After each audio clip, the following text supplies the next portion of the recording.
Hello, everyone, and welcome to this weekly time of worship and Bible study, ministry of First Baptist Church of Baldwin Park. This is actually the first message I'm recording this year. It's the second that you've watched, but the one for last week, for January 3rd, I actually recorded before the end of the year so I could take some time off for the holidays. So this is the first message of the new year, and I want to begin the new year by asking what I think is the most important question a person can ask, and that is, does God exist?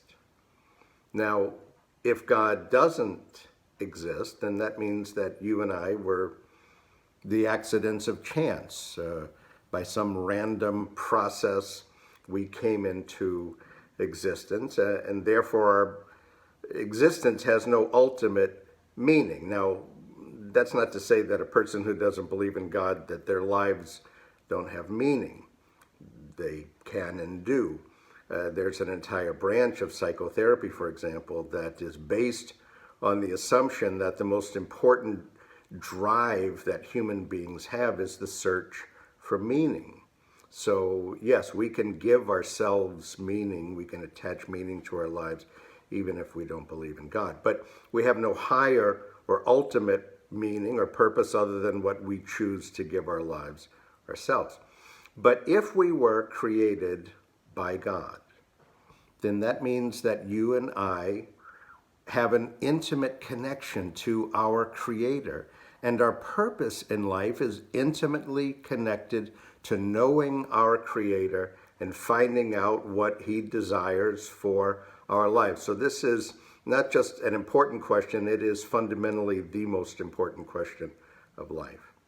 Now, why am I taking time to preach a sermon on whether or not God exists when most of the people who watch this video are Christians and therefore already believe in the existence of God?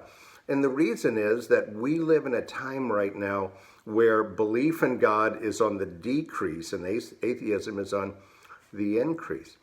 Even if you grew up in church and were raised in a Christian family, it's almost certain that you have people in your family who do not believe in the existence of God. And this is especially true among younger people. This generation right now is the most unreligious, non-religious generation in the history of the world. So this is an important question.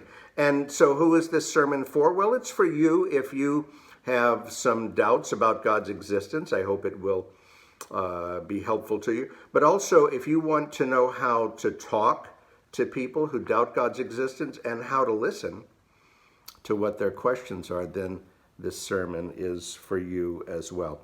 And I want to share with you today not from the approach of Christian apologetics. You know, that's the field of theology where apologists take on an argument against the faith. Apologetics is the defense of our faith.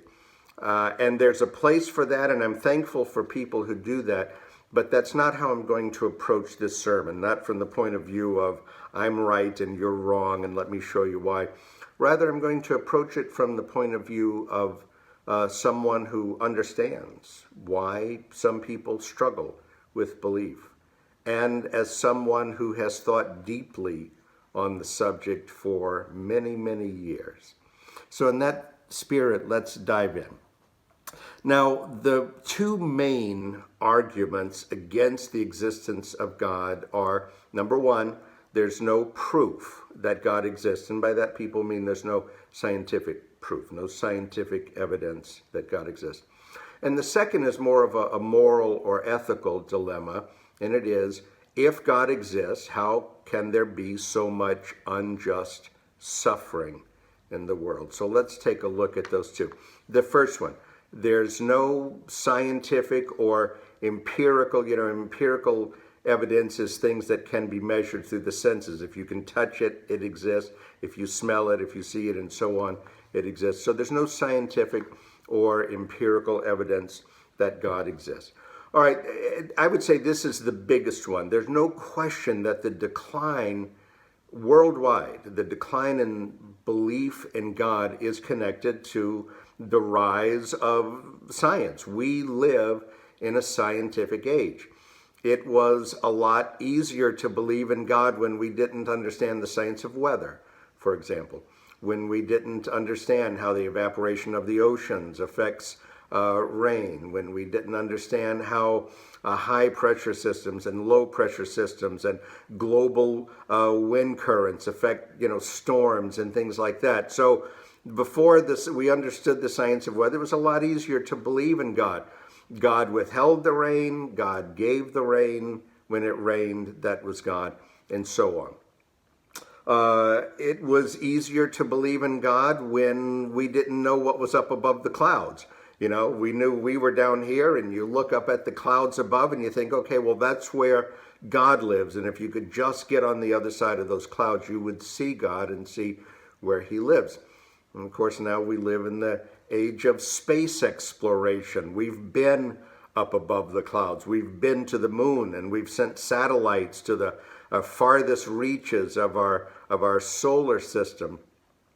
The first Russian cosmonaut, Soviet Union was an atheist state, and the first Soviet cosmonaut into outer space famously said, I have looked around and I don't see God. So the rise in science is without question connected to that. And the empirical evidence also, we can't see God. God is spirit. So how can we see him? I know with absolute certainty, for example, that the Grand Canyon exists because in 1993, our family drove there and we got out of the car and we stood by the edge and looked down into the canyon. So I know empirically that the Grand Canyon exists. We can't do that with God's existence. Now, here's the problem with that argument, that God doesn't exist because there's no evidence that he exists. Science can only measure what is within nature. And God is outside of nature. God created nature. Science can only measure what can be observed. Science can take an object and measure how many atoms of carbon it has, and helium and hydrogen and all of that, because those things can be measured. They are part of nature. God is not. He created nature. He's separate from it.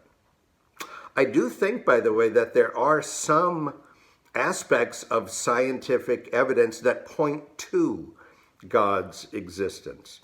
We can see something of God in creation.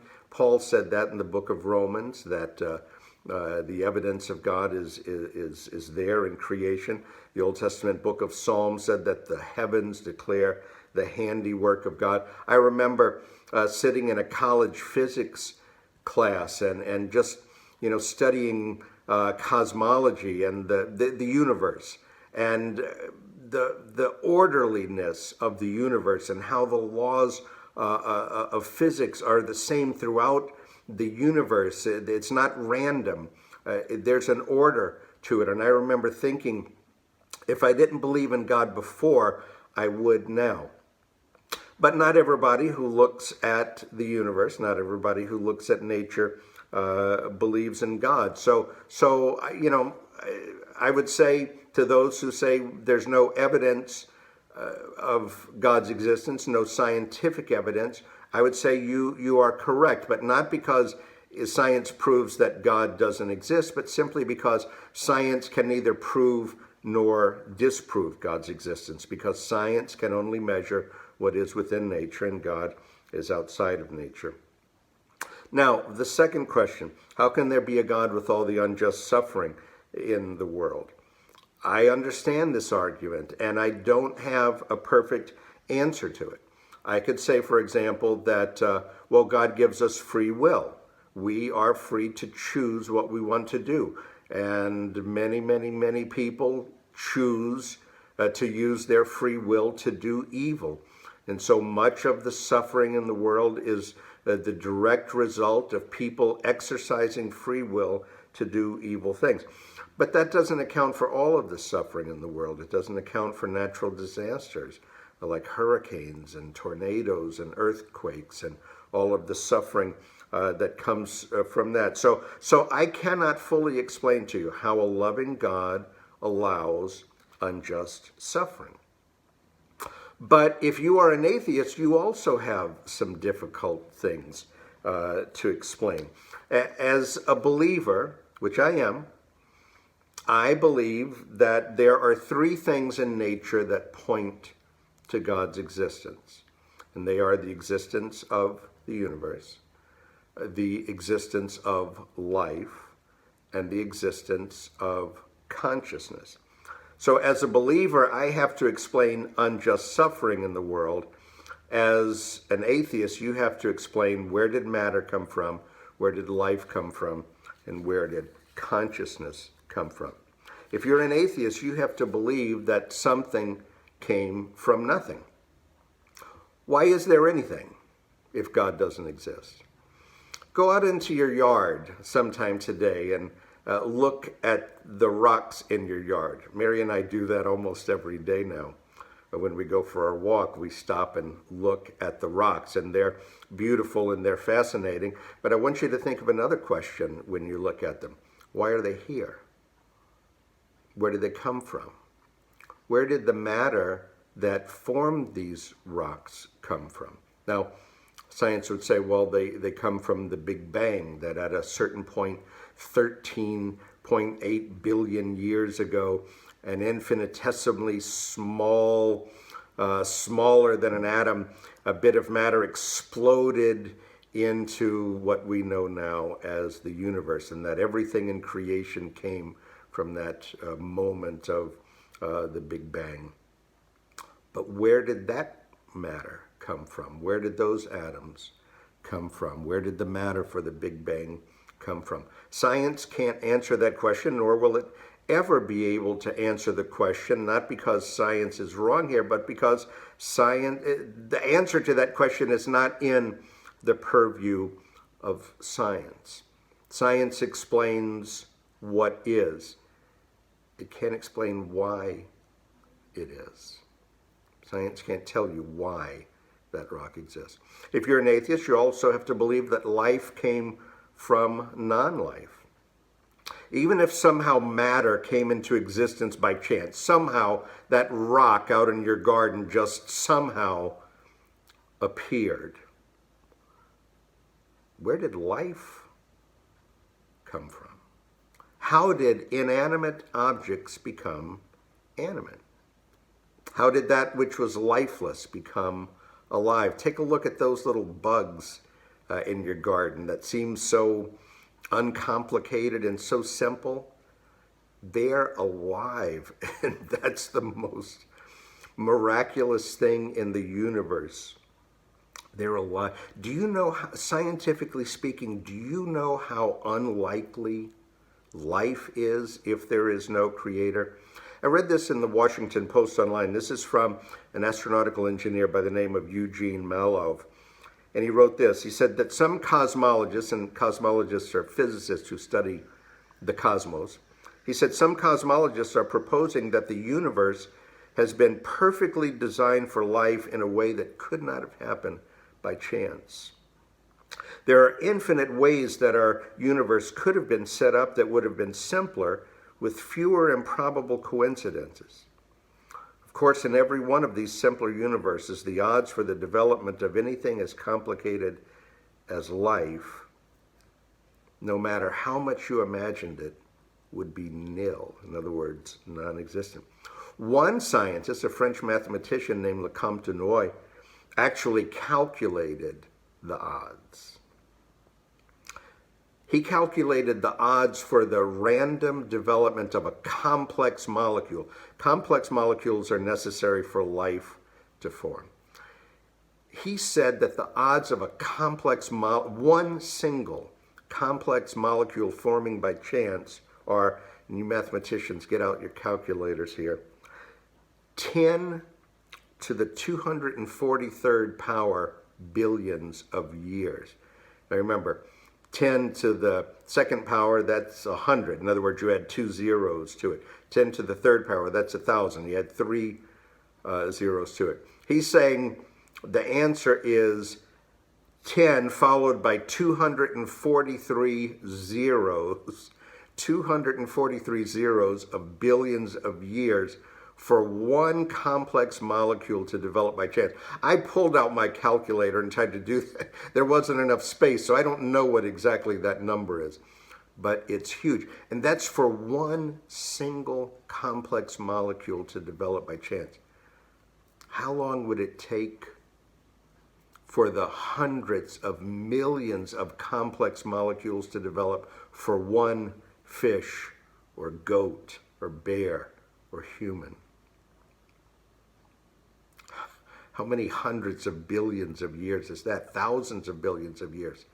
Even scientists who are atheists say the universe is only 13.8 billion years old. There's not enough time. So if you don't believe in a creator, you have to answer, how did something come from nothing? You have to answer, how did life come from non-life?